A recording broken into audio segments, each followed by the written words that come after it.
नमस्कार दोस्तों, मैं यू वेरी हेल्दी एंड एक सवाल मैं यहाँ पे पूछना चाहूँगा। Is reservation is valid in India? क्या रिजर्वेशन जो इंडिया में है एक वैलिड है? देखिए, ये वर्बल क्वेश्चन है एंड इसका आंसर यस एंड नो में देना इट्स एक्चुअली रॉकेट साइंस। देखिए, रिजर्वेशन एक ऐसा कंसेप्ट है जो इंडिया के सबसे बड़े चैलेंज में से एक चैलेंज है। लोग आए दिन बहस करते रहते हैं कि जो रिजर्वेशन है वो कास्ट बेस पर से हटा देना चाहिए एंड कुछ लोग का ये मानना है कि जो रिजर्वेशन है ये फाइनेंशियल बेसिस पर दे देना चाहिए। कुछ ऐसा भी बोल देते हैं कि रिजर्वेशन हटा ही देना चाहिए एंड कुछ लोग तो कहते हैं कि जो हमारे पूर्वजों ने किया उसकी सजा हमें क्यों मिलती है। देखिए, रिजर्वेशन एक कॉन्ट्रोवर्शियल वर्ड है, एक दुखती नस है देश की, समाज की। तो हमारा यही इंटेंशन रहेगा कि रिजर्वेशन के बारे में सबको डिटेल्स तो होनी ही चाहिए। तो आइए हम रिजर्वेशन देश में आता कैसा है एंड इसको कौन लाता है एंड इसकी समाज में क्या जरूरत है कि इसको लाया गया। तो आइए इसको स्टार्टिंग से समझते हैं। अभी 2011 की तो ही बात है जब इंडिया में सेंसस होती है एंड सेंसस के अकॉर्डिंग एससी कैटेगरी इंडिया में टोटल 20 करोड़ है एंड एसटी कैटेगरी इंडिया में टोटल 10 करोड़ है। एंड आरक्षण की बात की जाए तो एससी कैटेगरी को टोटल 16% तक का आरक्षण है सेंटर में एंड एसटी कैटेगरी को टोटल 8.61% का आरक्षण है एंड ईडब्ल्यूएस को टोटल 10% तक का आरक्षण है। बात आती है ओबीसी की। देखिए, ओबीसी के आंकड़े थोड़े कंट्रोवर्शियल माने जाते हैं क्योंकि इतिहास वैसा रहा है एंड मंडल आयोग के अकॉर्डिंग जो ओबीसी की टोटल पॉपुलेशन है इंडिया में वो 52% है। हालांकि 1931 के लास्ट सेंसस से इसको जोड़ा जाता है एंड टोटल ओबीसी को जो आरक्षण है इंडिया में सेंटर में वो 17% है। एंड देखिए, रिजर्वेशन के बारे में एक बात हमेशा की जाती है कि रिजर्वेशन तो एक खुद में ही एक डिस्क्रिमिनेशन है। आप किसी कास्ट को कम आरक्षण एंड किसी कास्ट को ज्यादा आरक्षण देते हो ये, एंड हमारा लॉ तो कहता है कि हम सब कायदे से समान है, इक्वल है। हमारे पास फंडामेंटल राइट्स है जो कि कहते हैं कि सब जो जाति धर्म है वो इक्वल है। लेकिन जो टूल डिस्क्रिमिनेशन की कम होने की बात करता है वो टूल खुद ही डिस्क्रिमिनेशन करता है। ये कुछ समझा सा नहीं लगता। तो चलिए इसे कुछ एग्जाम्पल से समझते हैं। मान लीजिए कि आपके फैमिली है एंड आपकी फैमिली में आपके फैमिली मेंबर्स है एंड आपके फैमिली में एक स्ट्रिक्ट रूल है कि सबको जो खुराक है वो समान मिलेगा। मतलब जो सबको जो रेशन है वो सब में बराबर बांटा जाएगा, सबको दो रोटियां ही मिलेगी। एंड एक दिन ऐसा आता है कि आपका जो बच्चा है वो बीमार पड़ जाता है एंड जब आप उसको डॉक्टर के पास ले जाते हो तो डॉक्टर कहता है कि देखिए, आपके बच्चे में बॉडी में वीकनेस है एंड इसको ज़्यादा खुराक की ज़रूरत है, तब जाके ये अच्छा हो पाएगा, ठीक हो पाएगा। तो क्या मुझे आप बताएंगे क्या इसको आप कम खुराक देंगे? मतलब जो पहले दो रोटियां देते थे अभी भी उसको 2 ही रोटियां मिलेगी? नहीं, वैसे नहीं होगा। मुझे बताया कि आप उसको ज़्यादा खुराक ही देंगे क्योंकि उसको ज़रूरत है उस खुराक की।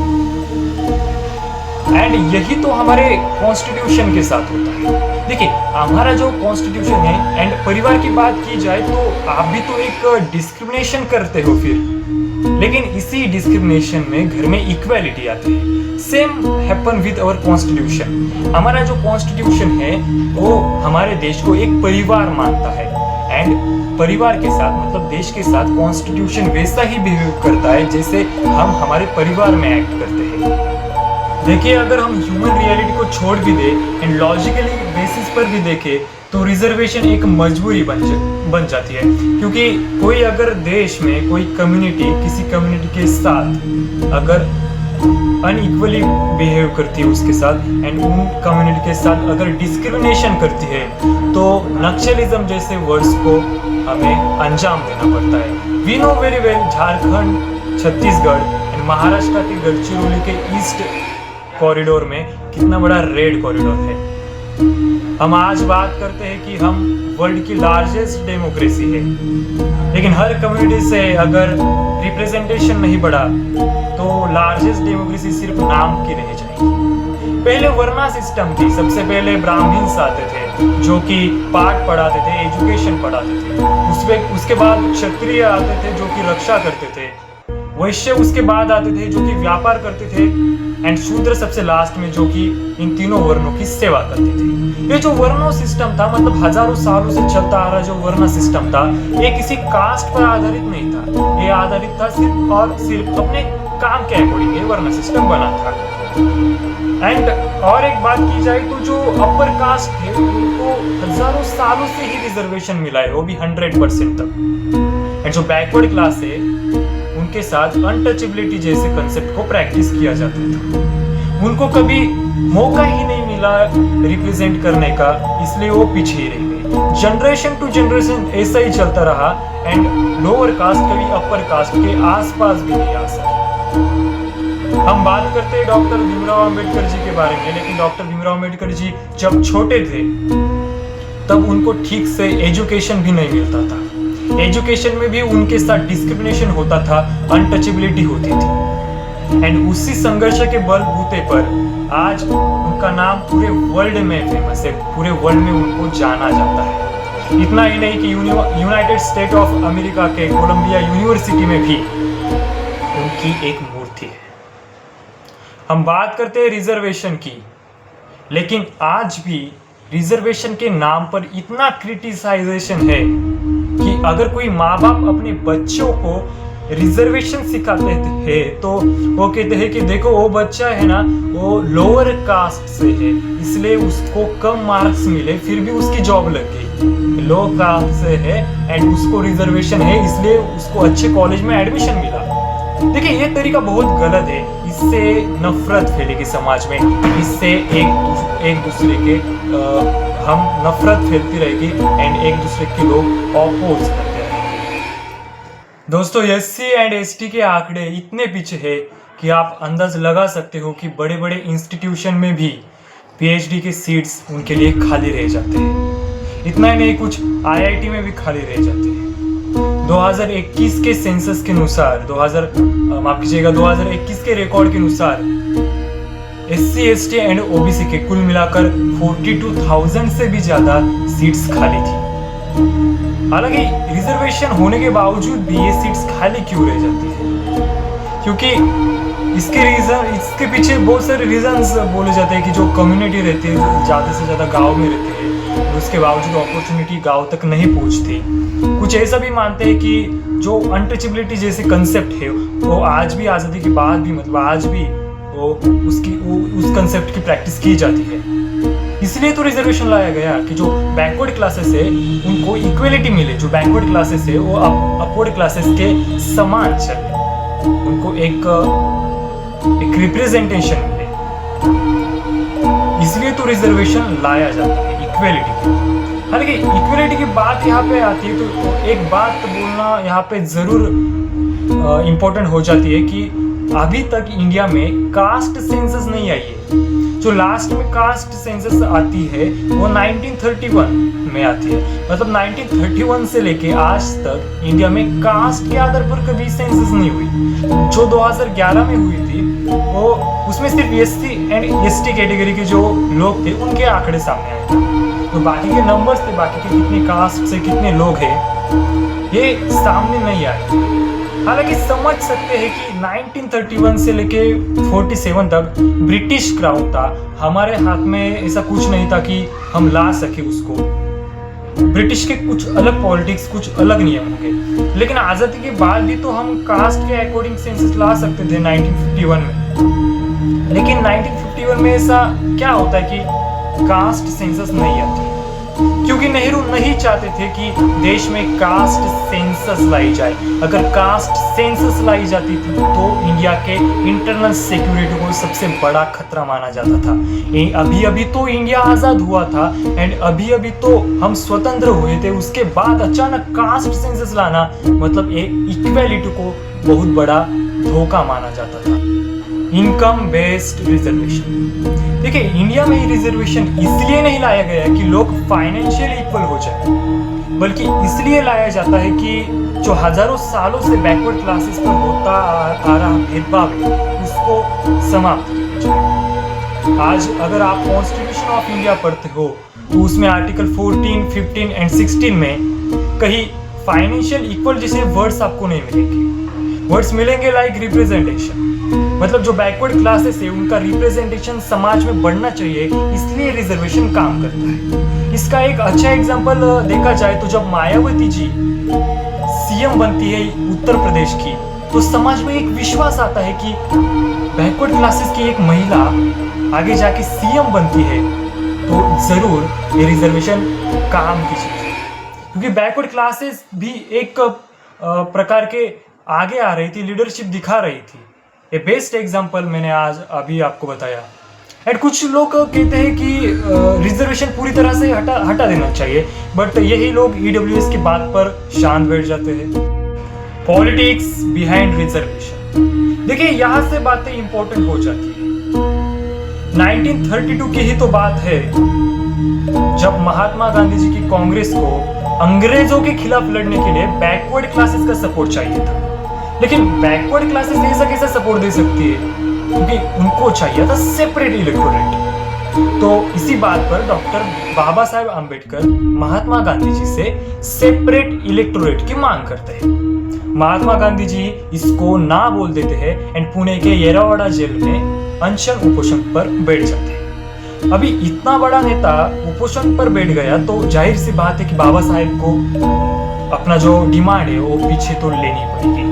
वैसा ही हुआ, डिमांड पीछे ली गई एंड महात्मा गांधी जी ने एक रिकॉर्ड में कहा था कि सेपरेट इलेक्टोरेट्स तो हम बैकवर्ड क्लासेस को नहीं देंगे, बट कुछ हद तक रिजर्वेशन तो जरूर देंगे सीट्स में। एंड इसी को कहा गया पुणे करार, पुणे पैक्ट। तो बोलना ये सहज होगा कि सबसे पहला जो पॉलिटिक्स में रिजर्वेशन मिला है वो मिला था 1932 के पुणे पैक्ट। उसके बाद देश आजाद हुआ एंड तमिलनाडु जैसे स्टेट्स में रिजर्वेशन मिलते गए अदर बैकवर्ड क्लासेस को, मतलब जो एससी एंड एसटी के अलग जो कास्ट है उनको भी रिजर्वेशन मिलते गए। तब देश के प्रधानमंत्री थे मोरारजी देसाई इन 1977। यस, ये वही मोरारजी देसाई है जो कि पाकिस्तान को कॉल कर कहते हैं कि हमारे रॉ एजेंट्स आपके पाकिस्तान में है एंड हमें पता चल गया कि आप न्यूक्लियर पावर हो रहे हो। तो क्या बस इतना बोल दिया एंड पाकिस्तान ने अपनी आईएसआई को काम पर लगा दिया एंड ना जाने उस आईएसआई ने हमारे रॉ के एजेंट्स को कहाँ से ढूंढा एंड ढूंढने के बाद जो हमारे रॉ एजेंट्स के साथ हुआ पाकिस्तान में, I think you know very well known from latest movie धुरंधर। ये सब आप बातें जानते होंगे। ठीक है, टॉपिक पर वापस आते हैं। जो मोरारजी देसाई 1977 में प्राइम मिनिस्टर बन जाते हैं तो अगर उनके सामने ही देश में रिजर्वेशन बढ़ रहा था तो उन्होंने भी सोचा कि क्यों ना ओबीसी को रिजर्वेशन दे दिया जाए। तो ओबीसी को रिजर्वेशन देने के लिए वो एक कमीशन स्थापित करते हैं। उस कमीशन का नाम होता है मंडल कमीशन। यस, मंडल कमीशन मोरारजी देसाई जी साइन करते हैं एंड मंडल कमीशन का काम ये रहता है कि अदर बैकवर्ड जो क्लासेस है ओबीसी उसको आरक्षण देना। बट ओबीसी को आरक्षण कितना देना है, कैसा देना है, ये सब बातें मोरारजी देसाई और मंडल आयोग इस करने वाले थे। लेकिन ये करने से पहले ही मोरारजी देसाई जी की सरकार गिर जाती है। मोरारजी देसाई तो जाते हैं लेकिन मंडल आयोग नहीं जाता। मंडल आयोग का काम रहता है कि ओबीसी को आरक्षण देना। उसके बाद आती है इंदिरा गांधी जी। हालांकि प्राइम मिनिस्टर भी चेंज हो गए देश के, लेकिन मंडल आयोग की पावर इतनी थी कि बड़े बड़े नेता भी उसको छूने से डर रहे थे, क्योंकि छूने से डरना भी चाहिए, क्योंकि खुद के पैर पर कुल्हाड़ी भला क्यों कोई मार ले। देखिए, मंडल आयोग को छूना मतलब ओबीसी को छूना मतलब 52% पीपल ऑफ इंडिया को छूना। इसके चलते सरकार भी गिर सकती थी, इसलिए इंदिरा गांधी जी की सरकार आती है एंड वो भी नहीं छूते मंडल आयोग को। इंदिरा गांधी जी सरकार के बाद राजीव गांधी जी प्राइम मिनिस्टर बनते हैं, लेकिन राजीव गांधी जी भी मंडल आयोग को नहीं छूते। उसके बाद आते हैं वीपी सिंह। भाई वीपी सिंह देश के प्राइम मिनिस्टर थे तब भाई एवीपी सिंह छू लेते हैं मंडल आयोग को, एंड मंडल आयोग को ऐसा छू लेते हैं कि 27% के साथ रिजर्वेशन दे देते हैं ओबीसी कास्ट को। देखिए 27% तक रिजर्वेशन पूरे देश में लागू करने वाले वीपी सिंह देश के प्राइम मिनिस्टर, एंड उसके बाद क्या होता है, उसके कुछ महीनों के बाद ही वीपी सिंह जी की सरकार गिर जाती है। हालांकि इसके पीछे पॉलिटिकल कुछ अभ्यासक बोलते हैं कि जो लो कैटेगरी के बैकवर्ड कैटेगरी के जो लोग बड़े बड़े पॉलिटिशियन थे उनको अच्छा नहीं लगा कि ओबीसी को आरक्षण दे दिया, इसलिए उन्होंने जो है अपना जो सपोर्ट है वीपी सिंह से वापस ले लिया एंड वीपी सिंह की सरकार गिर गई। हालांकि वो अलग मुद्दा है, अलग पॉलिटिक्स रहा होगा, लेकिन ये बातें बोली तो जाती है। देखिए आज हमने देखा कि वीपी सिंह जी ने ओबीसी को आरक्षण दे दिया, मतलब 27% ओबीसी को आरक्षण दे दिया, तब देश में 50% के आसपास आरक्षण हो गया था। तो हमने आज तक अभी तक इतनी बातें की, लेकिन एक बात रह गई जो कि है जनरल कैटेगरी, मतलब ओपन कैटेगरी की। ओपन कैटेगरी के लिए कोई आवाज उठाने वाला भी था या नहीं? यस था, पीवी नरसिम्हा राव, जो कि 1991 में प्राइम मिनिस्टर रहते थे इंडिया के। वो कहते हैं कि जो ओपन कैटेगरी है उनको हम ईडब्ल्यूएस से आरक्षण दे देंगे 10% तक। हालांकि ये ईडब्ल्यूएस क्या है? ईडब्ल्यूएस मतलब इकोनॉमिकली बैकवर्ड क्लासेस, जो कि सिर्फ और सिर्फ ओपन कैटेगरी के लोगों को ही मिलता है। ईडब्ल्यूएस सर्टिफिकेट, ईडब्ल्यूएस रिजर्वेशन सिर्फ उन्हीं लोगों को मिलता है जिनकी सालाना इनकम 8 लाख से कम हो।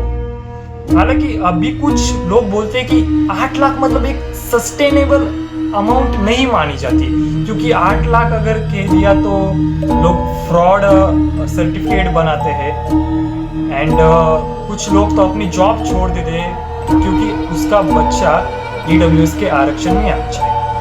आरक्षण में ईडब्ल्यूएस के आ जाने के बाद वापस वो आदमी जॉब पर लग जाता है, वापस अपनी जॉब ज्वाइन कर लेता है। ये चलता है, तो इससे सिस्टम से पता ही नहीं चलता कि ईडब्ल्यूएस का असली दावेदार कौन है।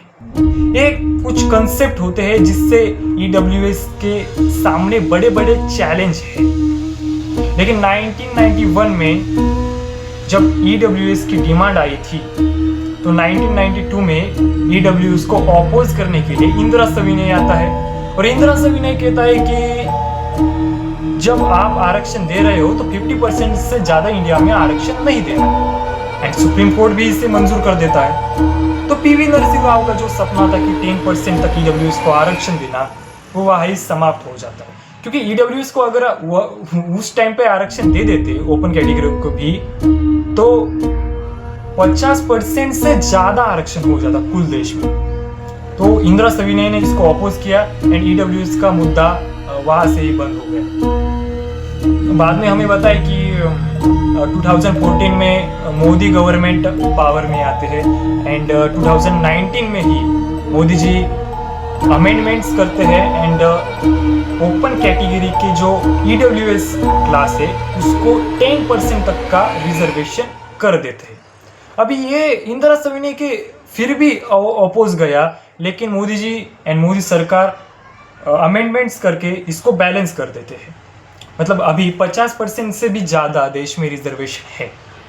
तो ये हो गए आज हम सब बातें आज रिजर्वेशन के बारे में कर दी हमने जाना कि रिजर्वेशन क्यों इंडिया में आया, किस लिए आया, एंड इसकी क्या ज़रूरत थी। बाकी आपके थॉट्स रिजर्वेशन के बारे में क्या है ज़रूर बताइएगा, स्प्रेड योर थॉट्स। बाकी लास्ट में तो इतना ही कहेंगे कि कोई आदमी अपने कास्ट से बड़ा नहीं होता, वो बड़ा होता है जब उसके सामने बैठा हुआ आदमी अपने आप को छोटा महसूस ना करे। बाकी सदी के महानायक रहे doctor APJ Abdul Kalam sir ने एक बार कहा था कि I am a world citizen, everybody is my own kith and kin. As you say in India, if there is a righteousness in your heart, if there is a righteousness in your heart, there is a beauty in your character. If there is a beauty in your character, there is a harmony in your home. If there is a harmony in your home, there is a order in your nation. If there is a order in your nation, there will be peace in the world. Thank you.